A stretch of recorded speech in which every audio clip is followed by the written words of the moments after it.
When people first meet you, they see an artist, a mother of six, a businesswoman, but underneath all that, who are you at your core? Who am I at my core? I don't know. It's such a hard question.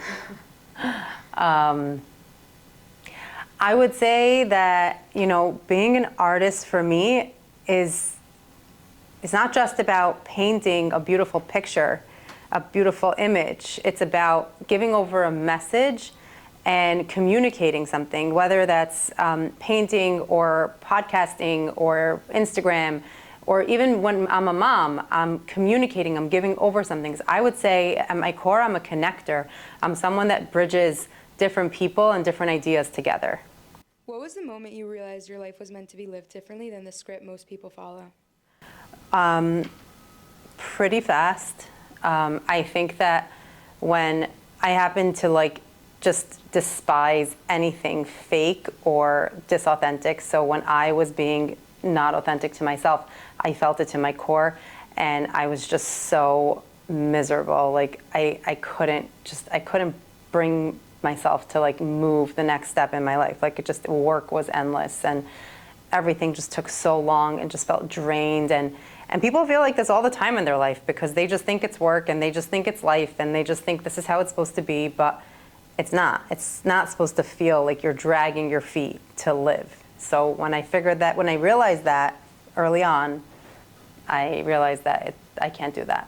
What role does Kabbalah and spirituality play in your daily decision-making as a mother, wife, and entrepreneur?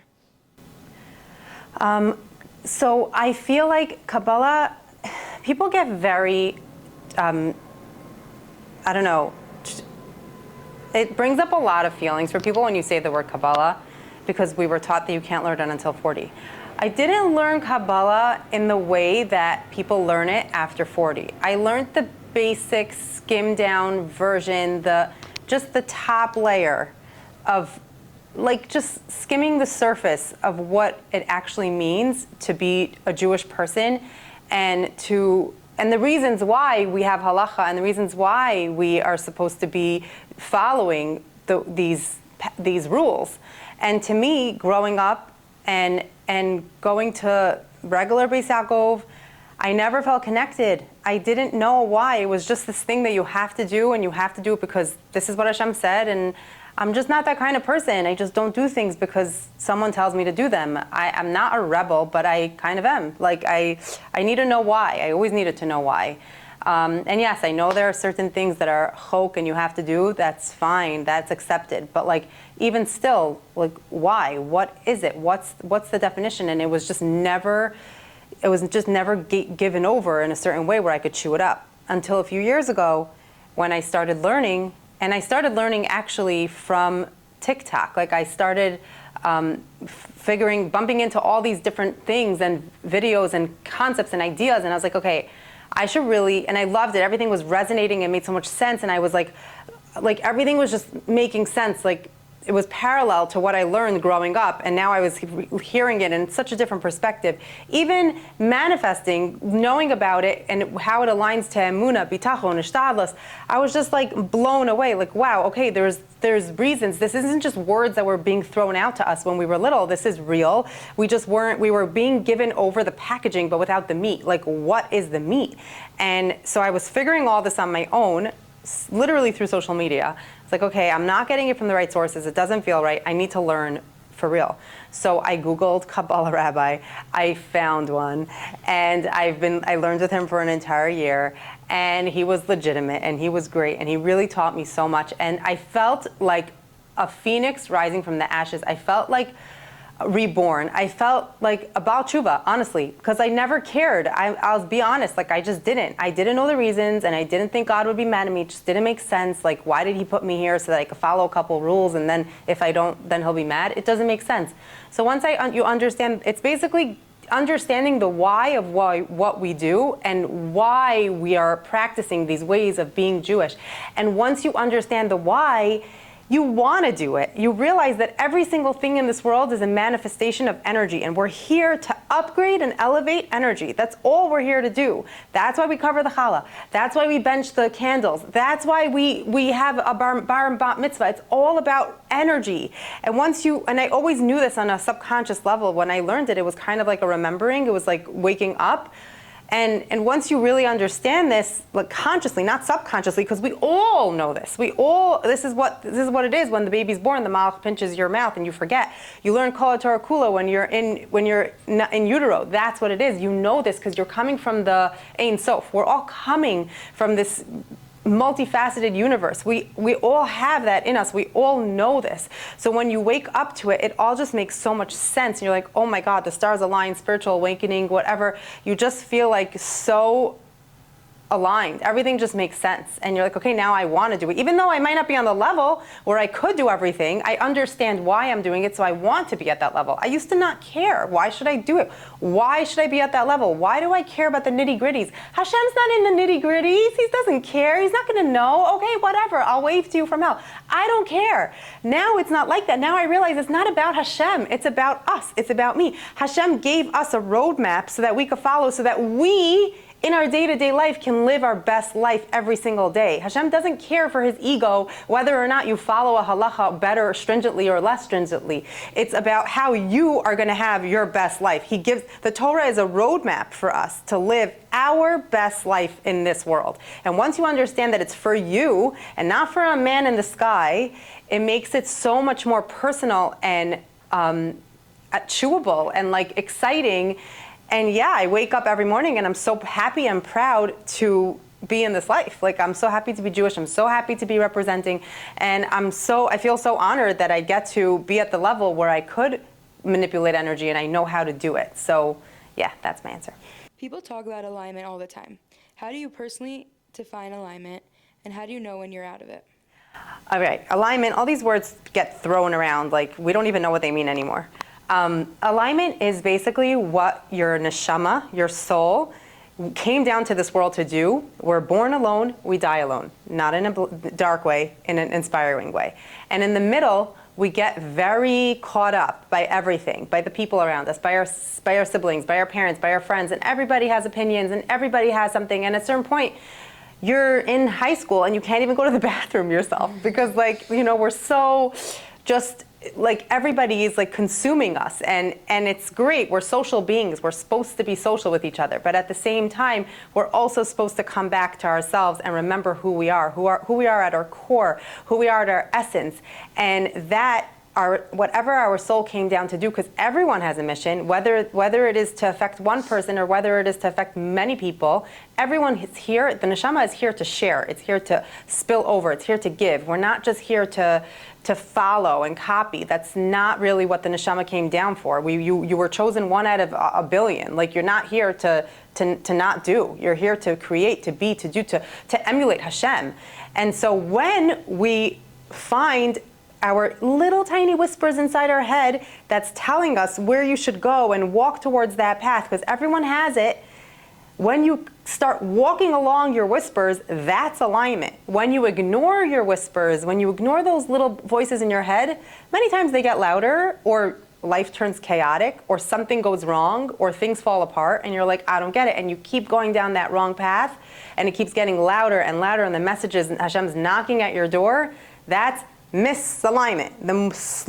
The faster you get back to the road of alignment, things open up, things clear out, chaos starts to dissipate, everything starts to settle, because Hashem wants to help you walk on your path. And that's exactly what it means. When you're doing something from a true intention, from your soul's purpose, from like something that just like gives you energy, gives you chiyas, truly. Not because your friend's doing it, because that doesn't have life. Something that's from inside of you, that's true alignment. Hashem helps you do it. Hashem helps you go. The road will clear. The road will open. You'll start walking. How? Where should I go? When should I go? Just start walking follow the little tiny whispers. Do that. Like there was a video from Reb Sheias Taub the other week where someone said, like, how do I find my purpose? And he said, you don't have to be so intense. Like, don't find your purpose.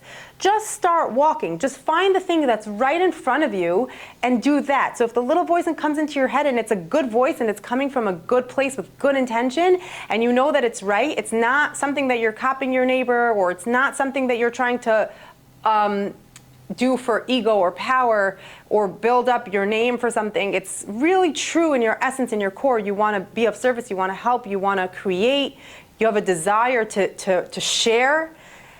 Start. Find that next thing that's right in front of you that you could do, and the path will just keep opening. You'll keep picking up those breadcrumbs, and it'll keep getting more clear.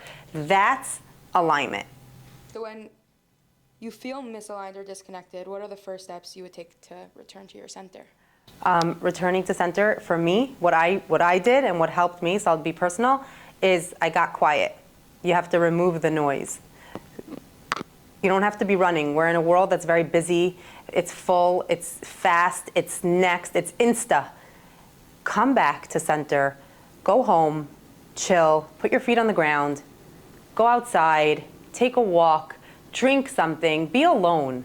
Don't be lonely. There's a difference between being lonely and being a hermit and being alone for a little bit. Sitting with your thoughts, taking a bath, relaxing, just quieting the noise. And when you quiet down, your thoughts come up. We're all intuitive beings. We all have Hashem inside.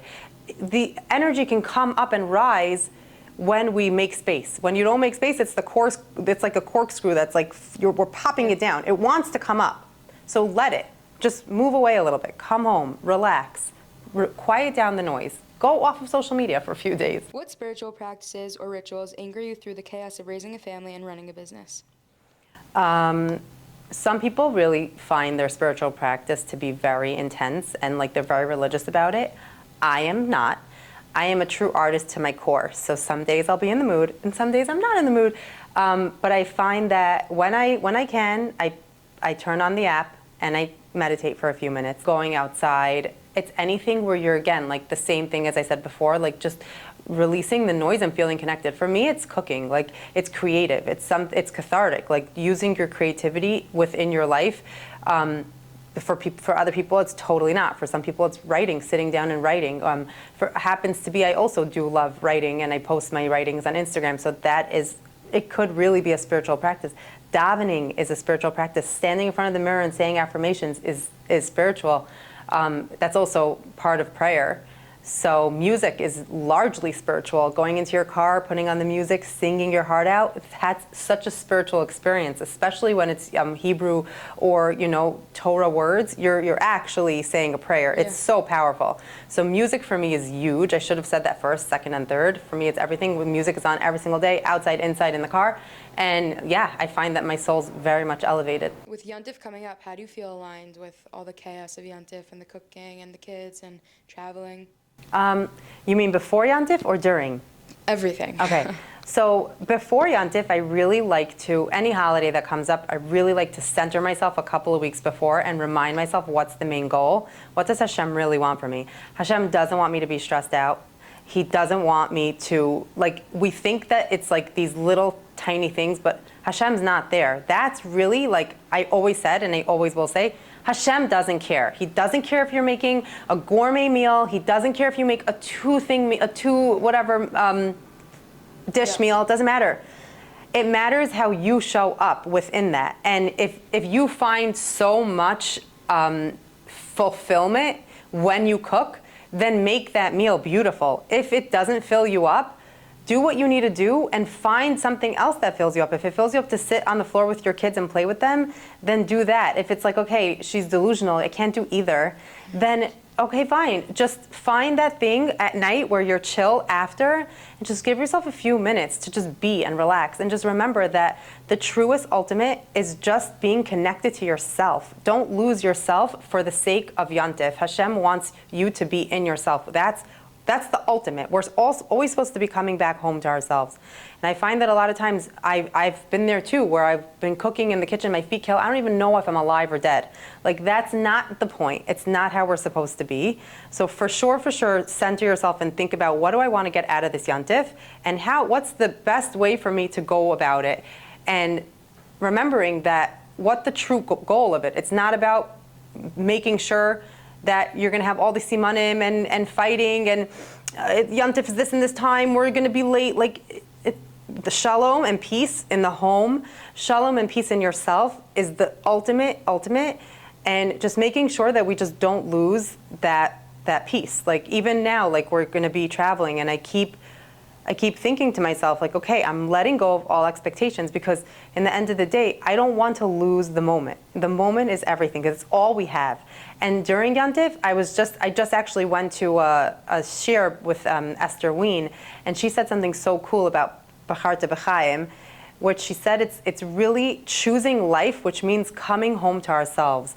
And I thought it was such a cool way of looking at Rosh Hashanah, because we always think about Rosh Hashanah as din and it's scary, and Hashem, like, will he like grant me life or grant me death, and la la la, and it's like so intense.